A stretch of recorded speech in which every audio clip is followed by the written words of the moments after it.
What's going on, Internet? It's me, your boy, Nick King, coming at you from my room here in Oakland, California today to talk to you about something.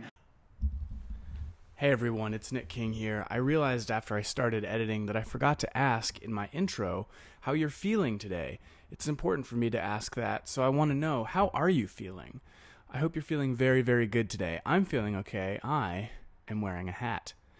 Back to the video that I hope at least a couple of you care about even a little bit, and that is illegible band logos. My interest in illegible band logos began back in the days of MySpace, like Cybergrind and Nintendo Grind projects. Projects like The Limit Does Not Exist, Dora the Destroyer, Death Rides the Bus, Don't Take Rare Candy from Strangers, and I Have Come to Kill You. I thought that this music was really funny. I don't know if I even enjoyed it necessarily. I think I would enjoy it a lot more now than I did back then. I had a healthy appreciation for the aesthetics of this scene. One of the things that really stuck with me about this type of music was the logos. I thought it was really wild that there were so many of these bands or musical projects who put a ton of effort into designing a logo that you couldn't read at all. It didn't even look like words. I thought that was so sick. Of course, I was only 15 at the time,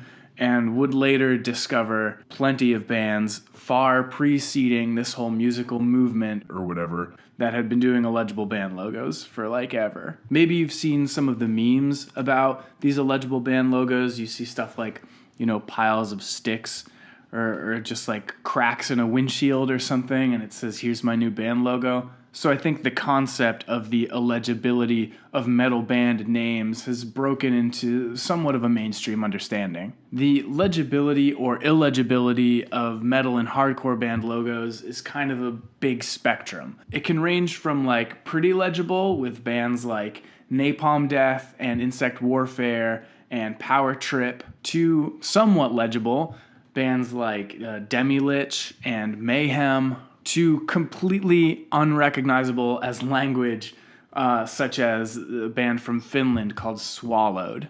I remember that blog metalsucks.net used to run a completely unreadable band logo of the week contest, where they would post an image of a completely unreadable band logo, and if you could guess it correctly, you would maybe win some sort of a prize. I don't know if they're still doing it, but what a hilarious idea. I really like the stuff that you can't read at all. I think it's just this really beautiful art form. There's an artist named Scott McPherson who designed band logos for a long time and did an art show of a bunch of band logos that he designed for fictional bands. There was one band in particular called Sink Shower, who he designed dozens, if not hundreds, of logos for. And they kind of became, more and more elaborate. And he ended up doing an art show displaying all of these band logo designs on the wall. It's a beautiful thing. And when you're talking about band logos as an art form, there's one artist in particular who you kind of have to mention, Krzysztof Spiedel, who's a Polish artist. He has designed close to 10,000 different logos for bands,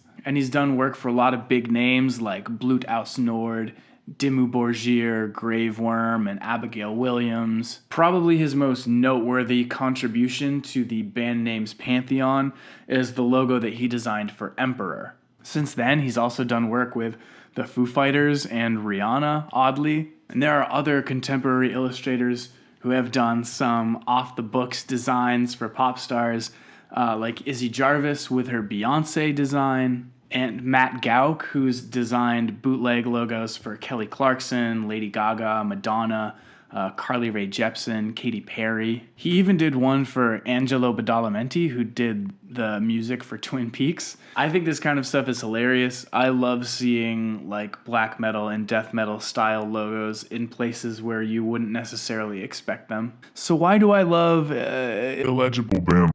I guess it's just from a design standpoint, from an illustration standpoint, I think that they're really beautiful and fascinating. And I've always been interested in the different ways that a designer or an illustrator can approach lettering. That's what it's all about for me, I think really is the letters, the ABCs.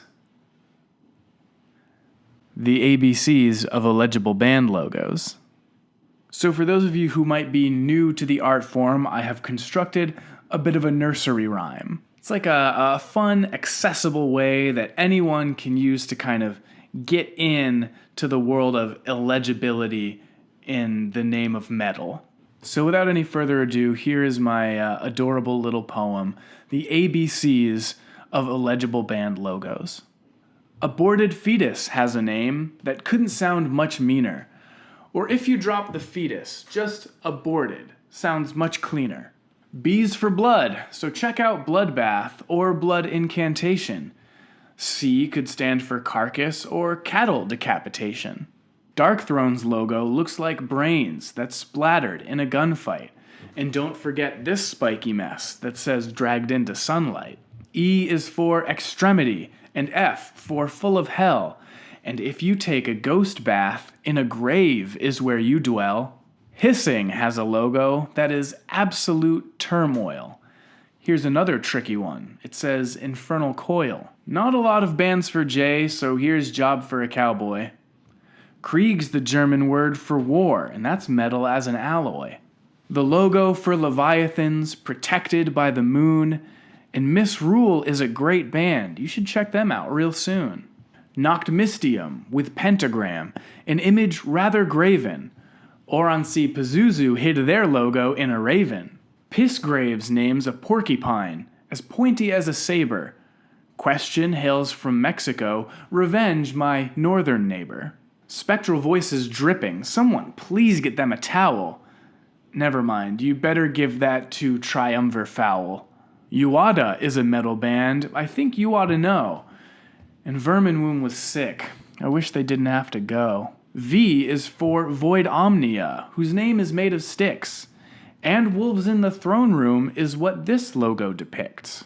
Wormrot is from Singapore, but their logo's covert English. Zaster can't be read even if you're a learned linguist. Yellow Eyes' logo leaves me eager to see more. But we all know the alphabet must end right here with Zor. If you have a favorite logo that I forgot to mention, tell me about it in the comments. I love learning about new ones. Yeah, I can't get enough. If you enjoyed yourself, please give this video a thumbs yes. And don't forget to headbang that subscribe button all the way into the ground. This has been your boy, Nick King. Love for friends.